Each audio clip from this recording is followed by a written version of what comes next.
Sir, कुछ दिनों से कल भी मैंने सुना दो सीनियर लीडर्स हैं, ऑनरेबल एमपीज भी हैं, उन्होंने क्रिप्टो करेंसी की बात की।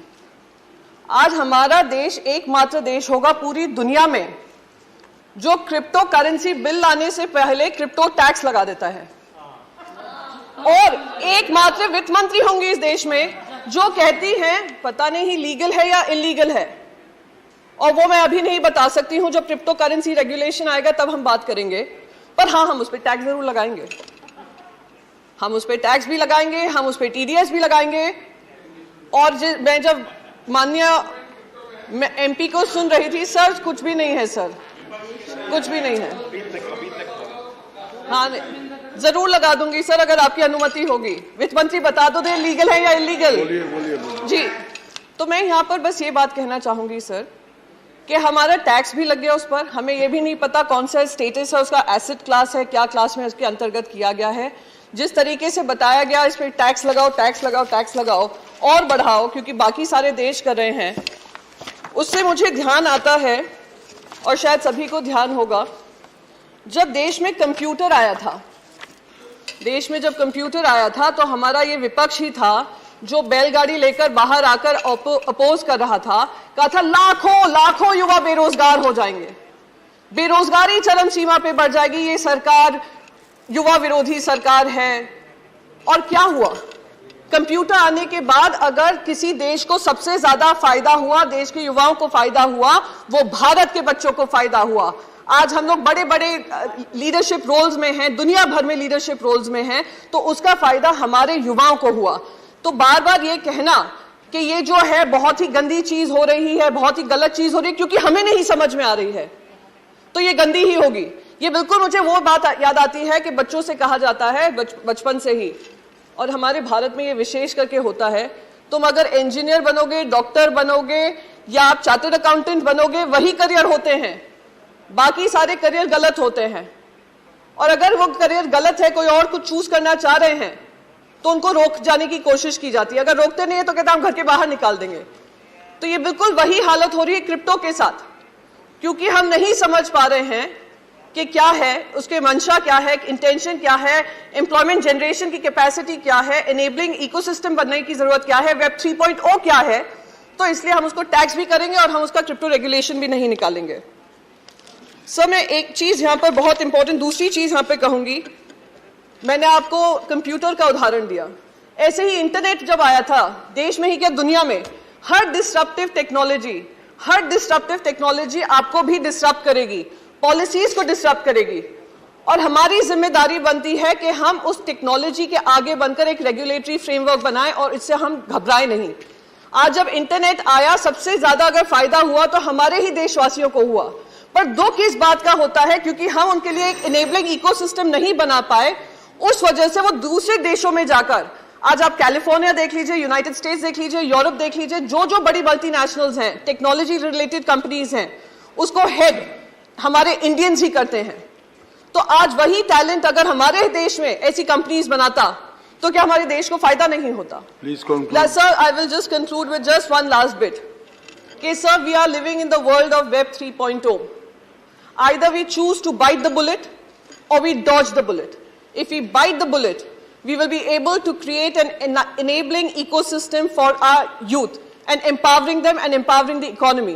If we choose to dodge the bullet, we can continue to feel great that Indians are doing well abroad. Thank you. And we can conclude, sir, just one last second, sir. We can continue to take pride in that reflected glory, but at the cost of empowering our own nation. So I would request the Finance Minister to think about it, and thank you so much, sir. With these words, I conclude my speech. Thank you. Jai Hind. Shri Ram Kumar Verma ji.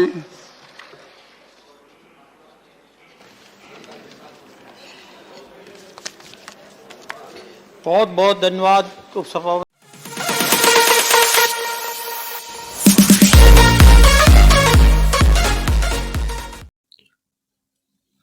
Hello guys, क्या हाल आपके? मैं हूं Kryptonian learner, learn together earn together.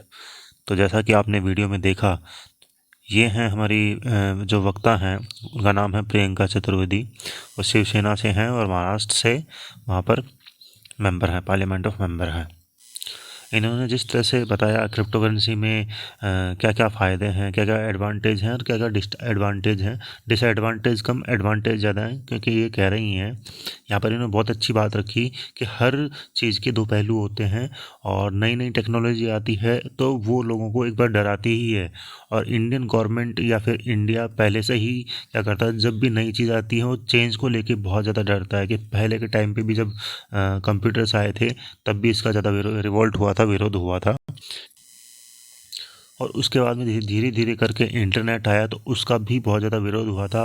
बताया गया है कि पहले के टाइम पर जब इंटरनेट और वगैरह ये कंप्यूटर आए थे तब रैलियाँ निकाली गई थी बैलगाड़ियाँ लेकर कि ये हमारे युवाओं का बेरोज़गार कर देंगे। लेकिन आज आप देख सकते हैं कि इंटरनेट और कंप्यूटर हमारे देश में क्या क्या क्रांति, क्या क्या रिवोल्यूशन ला चुका है।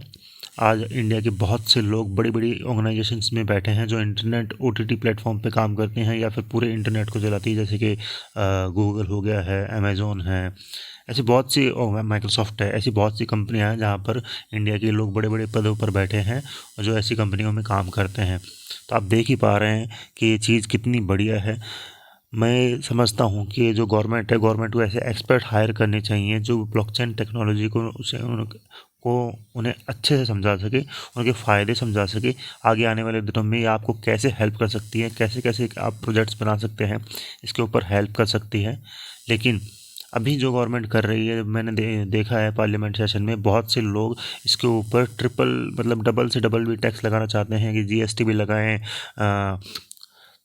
TDS भी लगाएं, सेस भी लगाएं। चलिए सेस वगैरह तो सब इंक्लूडेड है टैक्सेस में, लेकिन वो मांग कर रहे हैं कि 30% टैक्स से यहाँ कुछ नहीं होने वाला है, आप इस पर डबल टैक्स लगाइए, यानी कि 60%, 55% तक टैक्स लगाइए। आपके पास में इसका कोई फ्रेमवर्क नहीं है, आपके पास में कोई रेगुलेशन, कुछ भी बिल नहीं है, लेकिन आप टैक्स लगाना चाहते हैं। किस बिना पे, किस वजह पर आप, किस बेस पर आप टैक्स लगा रहे हैं? ना आपको ये पता चल रहा है कि एसेट क्लास है, ना आपको ये पता चल रहा है कि ये हॉर्स राइडिंग, जुआ या गैम्बलिंग टाइप ऐसी कोई चीज़ नहीं है। जैसे कि हमारे प्रियंका जी ने बताया यहाँ पर, उन्होंने भी इसी बात को सपोर्ट किया कि आप बिल नहीं बना रहे हैं, लेकिन टैक्स लगा रहे हैं आप। आपको ये नहीं पता है कि एसेट क्लास है या फिर ये क्या क्लास है। जैसे कि बात कर रहे हैं, मुझे लगता है जिस तरह से बातें चल रही हैं उस हिसाब से तो फिर बहुत ज़्यादा वो चीज़ें होनी चाहिए, यानी कि टैक्स या तो यहाँ पर बहुत ज़्यादा लगाया जाएगा अगर गवर्नमेंट नहीं मानती है तो, और इस चीज़ को नहीं समझती है तो जो जितने भी टैक्सेस है इस पे लगा दिए जाएंगे। ये एक तरह से इनडायरेक्ट बैन ही होगा कि आप क्रिप्टो में ट्रेड करेंगे, हम आपके सारे पैसे ले लेंगे। बात सीधी सी यही समझ में आ रही है कि आप क्रिप्टो में जो है ट्रेड करेंगे और हम आपके सारे पैसे ले लेंगे, या इतना मुश्किल कर देंगे कि आप ट्रेड करोगे ही नहीं।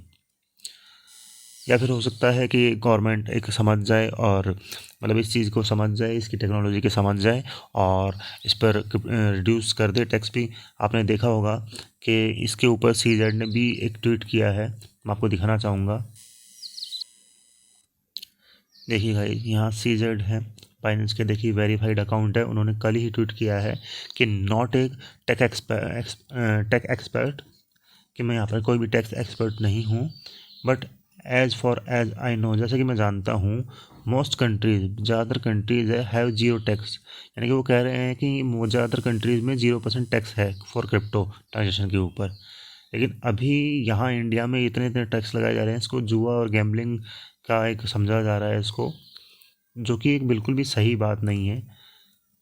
तो चलिए वापस अब एक बार हम करते हैं।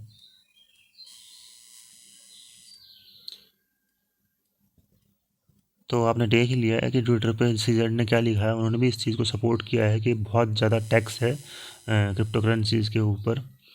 आगे की अपडेट के लिए आप हमारा जो चैनल है इसको फॉलो कर लीजिए। वीडियो अच्छा लगा हो तो लाइक कीजिएगा और शेयर भी कीजिएगा।